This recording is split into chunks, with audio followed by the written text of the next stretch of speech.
Assalamualaikum warahmatullahi wabarakatuh. Halo teman-teman kelas 3, apa kabarnya hari ini? Semoga selalu sehat ya. Bertemu lagi dengan Usrina. Hari ini kita akan belajar tema 6, subtema 1, muatan pelajaran bahasa Indonesia dengan judul materi sumber energi. Yuk kita simak bersama-sama.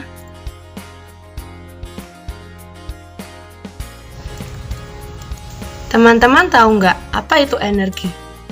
Energi adalah daya atau kekuatan yang diperlukan untuk melakukan usaha atau kegiatan. Energi dapat berubah dari bentuk satu ke bentuk yang lainnya. Selanjutnya adalah sumber energi. Sumber energi adalah semua benda yang dapat menghasilkan energi. Sumber energi dapat dibagi menjadi dua, yaitu yang pertama, sumber energi yang dapat diperbaharui. Nah, yang di sini yang dapat diperbaharui berarti sumber energi ini dapat digunakan terus-menerus dan bisa diperbaiki ya, jadi akan ada terus. Dan yang kedua adalah sumber energi yang tidak dapat diperbaharui. Jadi sumber energi ini terbatas ya teman-teman jumlahnya di muka bumi. Jadi kalau tidak kita gunakan dengan sebaik-baiknya, maka energi ini akan habis.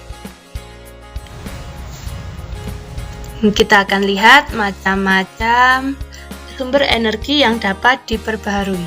Yang pertama adalah matahari. Matahari adalah sumber energi terbesar di bumi. Energi matahari disebut juga dengan energi surya.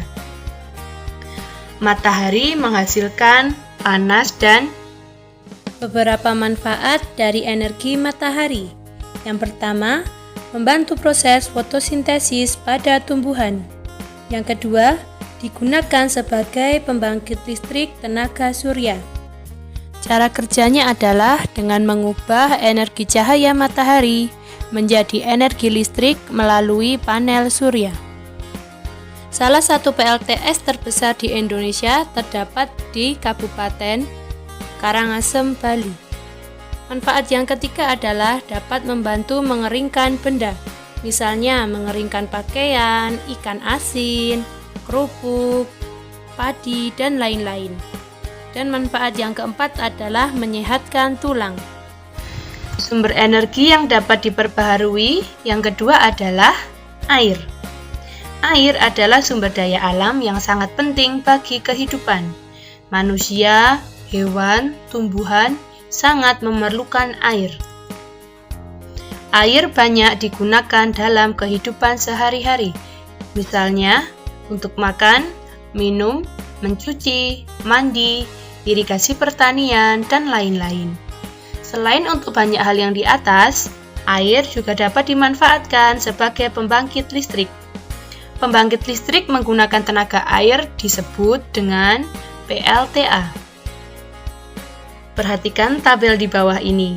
Ada beberapa nama PLTA yang ada di Indonesia. PLTA Jatiluhur berlokasi di Purwakarta, Jawa Barat. PLTA Maninjau berada di Agam, Sumatera Barat. PLTA Karangkates berada di Malang, Jawa Timur. PLTA Sigura-gura berada di Simorea, Sumatera Utara. PLTA Musi berada di Kapahiang, Bengkulu, dan PLTA Gajah Mungkur berada di Wonogiri, Jawa Tengah.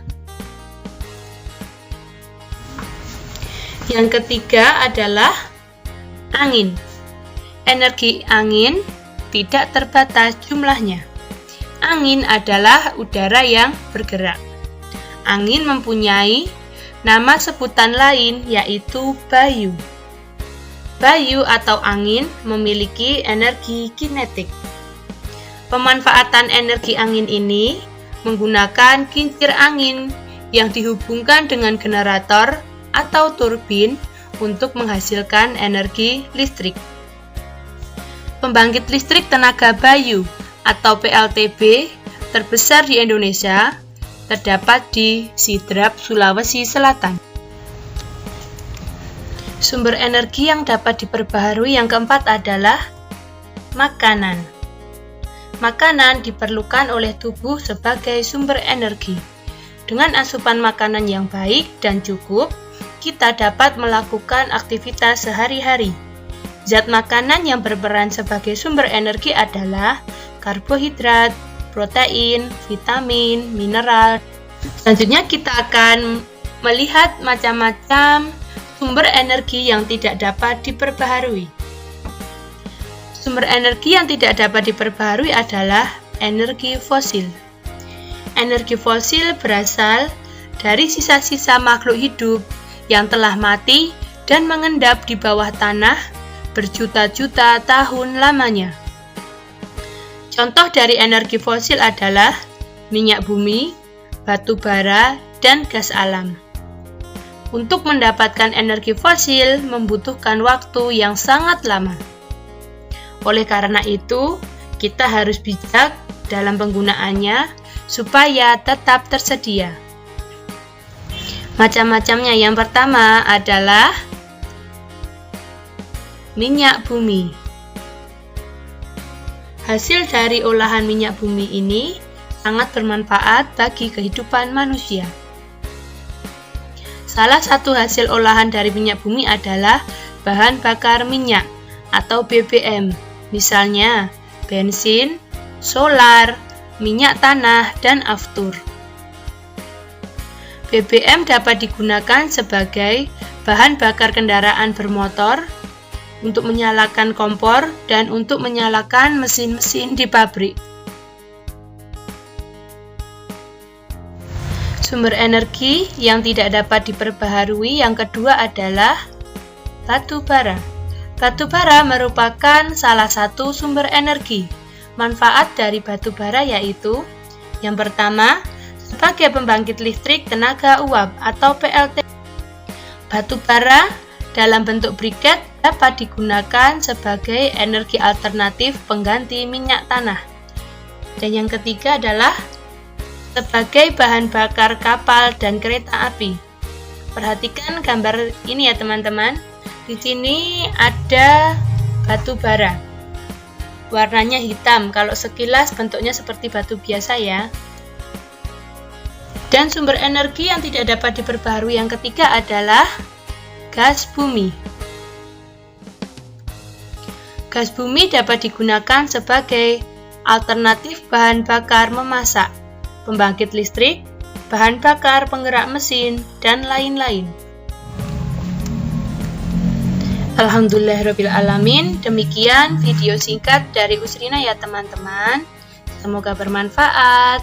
Sampai berjumpa lagi pada video pembelajaran selanjutnya dari Usrina. Wassalamualaikum warahmatullahi wabarakatuh.